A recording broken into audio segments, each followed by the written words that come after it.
छोटे से गांव में हरिया, उसकी पत्नी और उनके 2 लड़के रहते थे। हरिया के दोनों लड़के जुड़वा थे और दोनों शक्ल सूरत में हमशक्ल थे। जो कोई भी व्यक्ति उनको देखता तो वो पहचान नहीं पाता कौन रामू कौन राजू है इन दोनों में से। एक शाम हरिया अपनी पत्नी से बोलता है, अब तो बुढ़ापा आ गया और अब पहले जैसे हाथ पैर भी नहीं चलते। हाँ, अब आपकी और मेरी उम्र हो गई है, अब मुझसे भी घर का काम नहीं होता।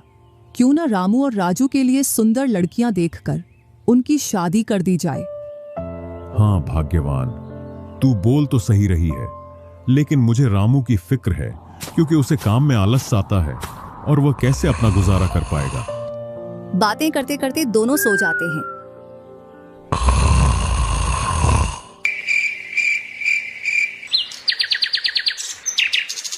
और सुबह उठकर हरिया रामू राजू से बोलता है, तुम दोनों खेतों पर चले जाना और एक खेत को खोद आना जिसमें मैं आकर बीज बो दूंगा। और आज मैं अपने दोस्त से मिलने के लिए पास ही के गांव में जा रहा हूं। 2 दिन में लौट कर आऊंगा। हरिया तैयार होकर दूसरे गांव की ओर निकल जाता है और रामू राजू भी खेतों की ओर चल देते हैं।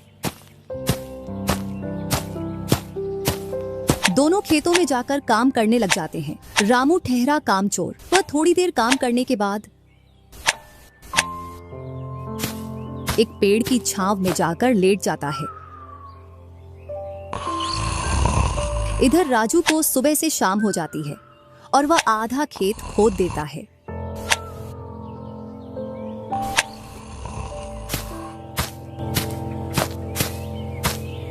और हरिया भी अपने दोस्त के पास पहुंच जाता है। अरे भाई हरिया, कैसे आना हुआ? तुझसे मिलने की इच्छा हुई तो मिलने आ गया। चल अच्छा है, पहले भोजन करते हैं, इसके बाद गप्पे लड़ाएंगे। दोनों साथ में भोजन करते हैं।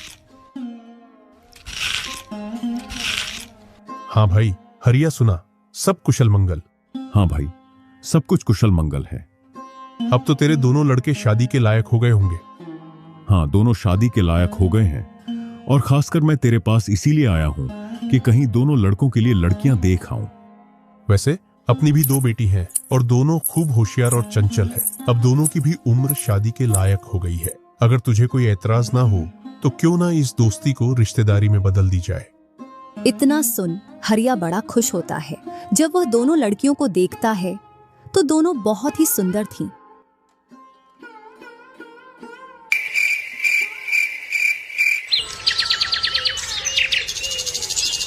सुबह होते ही हरिया अपने दोस्त से बोलता है, मैं जल्द ही मेरी बहुओं को लेने आऊंगा। इतना बोलकर हरिया अपने गांव की ओर चल देता है। इधर रामू और राजू भी अपने खेतों पर काम करने के लिए आ जाते हैं और रामू पेड़ की छांव में जाकर सो जाता है। इधर राजू अपने काम में लगा रहता है। शाम होने को आ जाती है और हरिया भी अपने खेतों के पास आ जाता है। रामू की आंख खुलती है तो हरिया उसको आता हुआ दिखता है, तो वह खेत में जाकर काम करने लग जाता है। चलो घर, अब शाम हो गई और खेत भी पूरा खुद गया है।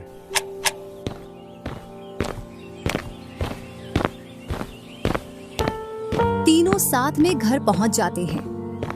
हरिया अपनी पत्नी और दोनों लड़कों को बताता है कि वह इन दोनों की सगाई पक्की कराया हूं।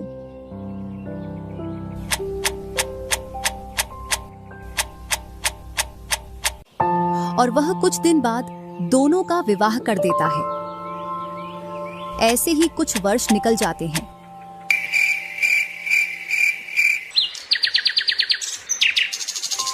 हरिया और उसकी पत्नी का स्वर्गवास हो जाता है और दोनों भाई जमीन और घर का बंटवारा कर लेते हैं। रामू अपने आलसी पने की वजह से खेतों में काम करने नहीं जाता और दिन भर घर में ही पड़ा रहता।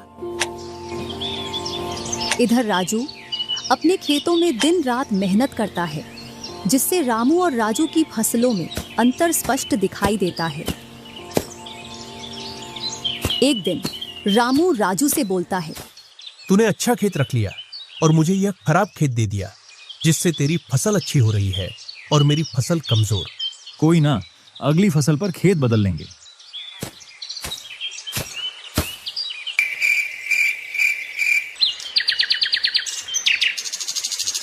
अगली फसल पर रामू राजू से खेत बदल लेता है और एक खेत ज्यादा ले लेता है।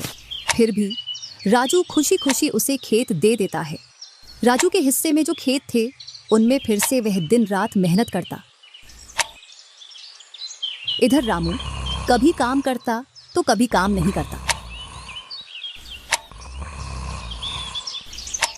रामू के पास बीज खरीदने के भी पैसे नहीं थे, तो वह पैसे लेने के लिए जमींदार के यहाँ चला जाता। जमींदार जी, कुछ पैसे उधार चाहिए थे, जिससे मैं अपने खेतों के लिए बीज ले आता और फसल आने पर मैं आपको पैसे लौटा देता। क्यों नहीं भैया, लेकिन आपको 2% ब्याज देना पड़ेगा। जी जमींदार जी, मैं ब्याज दे दूंगा। जमींदार रामू को पैसे दे देता है और रामू उनसे कुछ बीज लाकर अपने खेतों में बो देता है। इधर राजू अपनी फसल की रोज देखभाल करता और रामू बोकर आया उसके बाद से अपनी फसलों को देखने के लिए भी नहीं गया। वहीं अपने घर में पड़ा रहता और दिन रात सोता रहता।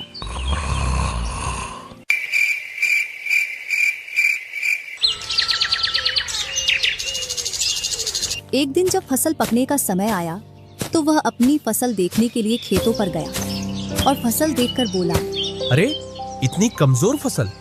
मैंने खेत बदल लिया, फिर भी लगता है मेरी ही किस्मत खराब है। जो भी जमीन में लेता हूँ उसमें अच्छी फसल होती ही नहीं है। ऐसे कहते हुए वह अपने घर आ जाता है और अपनी पत्नी से बोलता है, राजू की फसल तो अच्छी है, बस हमारी फसल ही कमजोर है। ऐसा कैसे हो सकता है? ऐसा तो होगा ही। दिन रात जो घर में पड़े रहते हो और खेतों में समय समय पर दवाई पानी नहीं दोगे तो फसल ऐसी कमजोर रहेगी। फिर बोलते हो किस्मत खराब है। किस्मत नहीं, मेहनत करनी पड़ती है। चल चल, मेरे को मत सिखा। अगर किस्मत ना हो तो कुछ भी नहीं होता। अगर मेहनत से कोई बड़ा बनता तो सबसे पहले गधा बड़ा बनता, क्योंकि उसके बराबर कोई मेहनत नहीं करता। और जो मजा जिंदगी में सोने में है वह मजा और किसी चीज में नहीं। बस इनको तो सुला दो, सोने के अलावा और कोई काम ही नहीं है।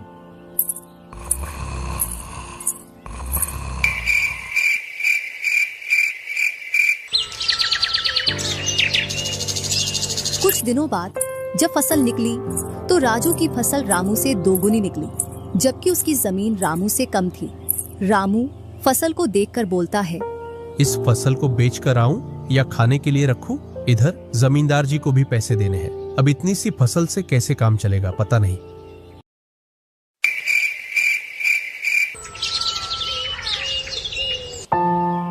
एक दोपहर रामू सो रहा था, तभी उसका गेट किसी ने खटखटाया। पता नहीं कौन भरी दोपहर में नींद खराब करने के लिए आ गया। जैसे ही वह गेट खोलता है तो सामने जमींदार खड़ा दिखता है। क्या यह रामू का घर है? रामू ने सोचा, क्यों ना मैं इसे राजू के घर पहुंचा दूं। यह मुझे पहचान भी नहीं पाया। मैं तो राजू हूँ, वह वाला घर है रामू का। जमींदार सामने वाले घर पर जाकर गेट को खटखटाने लगता है। राजू गेट खोलता है और बोलता है, क्यों भाई, इतनी तेज गेट को क्यों खटखटा रहे हो? मैंने आपके रुपए लेकर खा लिए क्या? हाँ भैया रामू, तुमने मेरे जो पैसे लिए थे उन्हीं को लेने के लिए आया हूँ। तुमने बोला था फसल आने पर पैसा लौटा देंगे, जो तुमने अभी तक नहीं लौटाया। क्या जमींदार जी, आप भी दोपहर में नशा करके आ गए? मैंने कब आपसे पैसे उधार लिए?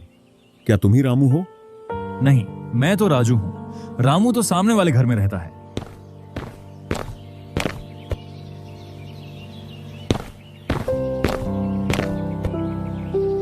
भरी दोपहरी में जमींदार का सर चकरा जाता है और वह अपने घर चला आता है और घर पहुंचकर मुनीम से बोलता है, ऐसा लगता है मुझे कि जो पैसे रामू के दिए थे वह पैसे अब लौट कर नहीं आने वाले। क्यों, ऐसा क्या हुआ जो पैसे वापस नहीं आ रहे हैं? रामू और उसका भाई दोनों हमशक्ल हैं और दोनों बोल रहे हैं कि रामू वह है, रामू वह है। और उन दोनों ने दोपहर भर मुझे इस घर से उसे घर दौड़ाया। जमींदार जी, पैसे निकालने की मेरे पास एक स्कीम है। बोलो कौन सी स्कीम है? मुनीम जमींदार जी के कान में पूरी स्कीम बताता है।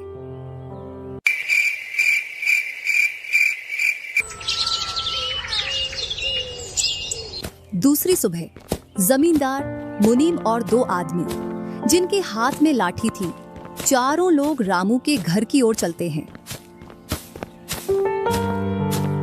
जैसे ही रामू के घर के पास पहुंचते हैं तो जमींदार और दोनों लोग थोड़ी दूर रुक जाते हैं। अरे रामू भैया, बाहर निकलो, मैं पास ही के गांव से आया हूँ। जरूर जमींदार होगा, मैं आज गेट खोलूंगा ही नहीं। मैं तुम्हारी ससुराल से आया हूँ। तुम्हारे ससुर साहब ने तुम्हारे लिए कुछ रुपए और कुछ आभूषण भेजे हैं, क्योंकि बुढ़ापे की वजह से उनसे यहाँ तक आने की नहीं बन पा रही थी, इस वजह से उन्होंने मुझे भेजा है। इतना सुन रामू के मन में लालच आ जाता है और वे फटाक से गेट खोल देता है। कहाँ है पैसे और धन? क्या तुम्हारा ही नाम रामू है? हाँ, मेरा ही नाम रामू है। कहाँ है धन? यही पास में रखा है, चलो दोनों उठा लाते हैं। वह मुनीम के साथ चल देता। थोड़ी दूर चलने के बाद मुनीम जमींदार जी को बुला लेता है। जमींदार और दोनों लोग रामू के पास आ जाते हैं। लाओ मेरे पैसे लौटाओ, ब्याज समेत। मैंने आपसे पैसे नहीं लिए। ये ऐसे नहीं मानेगा। अब तुम दोनों के हवाले करता हूं, तुम चाहे जैसे इससे पैसे निकालो। और दोनों आदमी रामू को लठ से मारते हैं। रामू चिल्लाता हुआ, अरे भाई रुको, अरे भाई रुको, मत मारो, अरे भाई रुको, मत मारो। इधर वह दोनों रामू में दे लठ लठ बरसा रहे थे। तभी राजू गेट खोलकर देखता है तो रामू पर कुछ लोग लठ से वार कर रहे थे। तो वह दौड़कर उनके पास आता है और बोलता है, अरे भाई रुको। इस रामू ने आज से 5 महीने पहले मुझसे पैसे लिए थे। जब लौटाने की बारी आई तो बहाने कर रहा था। कितने पैसे हैं? 2000। रुको मैं लाता हूँ।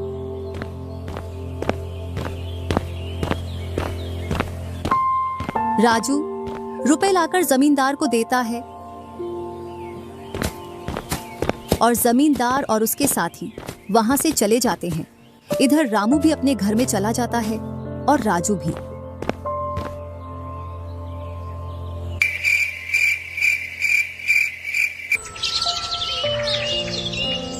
कुछ दिनों बाद दोनों भाई अपना अपना खेत खोदने के लिए खेतों पर पहुंच जाते हैं। इधर खेत खोदते खोदते राजू दौड़ते हुए रामू के पास आता है और बोलता है, देखो मुझे खेत में क्या मिला है। राजू के हाथ में हीरा देखकर रामू के मन में लालच आ जाता है और वह मन ही मन सोचता है, इसके खेत में तो और भी हीरा हो सकते हैं। क्यों ना मैं इसको मेरा वाला खेत दे दूं और इसका खेत में रख लूं, जिससे मेरे पास भी बहुत सारे हीरे हो जाएंगे। मैं क्या बोल रहा था, क्यों ना तू मेरे वाले खेत पर फसल कर ले और मैं तेरे वाले पर। इतने दिनों से तू कम जगह पर कर रहा था। और रामू राजू वाले हिस्से को खोदने लग जाता है।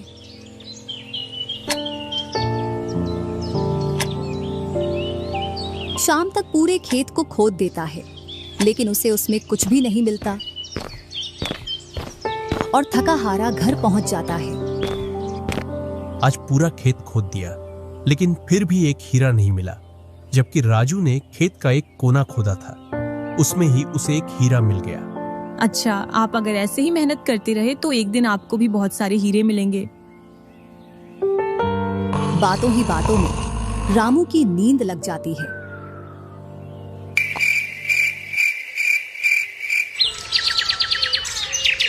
और जब सुबह होती है तब वह बोलता है, आज जैसी नींद मुझे कभी नहीं आई। हाँ, अगर तुम ऐसे ही मेहनत करते रहे तो आपको रोज ऐसी नींद आएगी। और रामू उसे वर्ष राजू की तरह अपने खेतों में मेहनत करता है और दोनों की फसलें बराबर निकलती हैं, जिससे रामू के चेहरे पर अलग ही चमक दिखती है। एक दिन चारों लोग साथ में बैठकर खाना खा रहे थे। क्या सच में उस दिन खेत में से हीरा निकला था?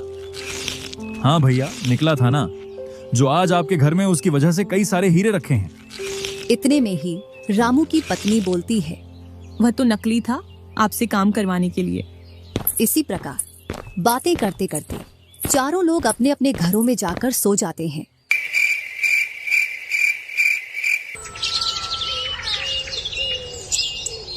सुबह होते ही तुम दोनों को राजा साहब ने राजमहल बुलाया है। वह दोनों भाई सेनापति के साथ चल देते हैं। अब पता नहीं कौन सी आपदा आ गई। कुछ नहीं, कुछ अच्छा काम होगा, तभी तो हमें बुलाया है। दोनों राजा के पास पहुंच जाते हैं। हमने सुना है इस वर्ष तुम्हारी फसल सबसे अच्छी निकली है और आपने इस बार सबसे ज्यादा राजकोष में कर दिया है। इसी का आप दोनों को इनाम दिया जाता है। दोनों भाइयों को आपके गांव में इनाम के रूप में दुगनी जमीन दी जाती है।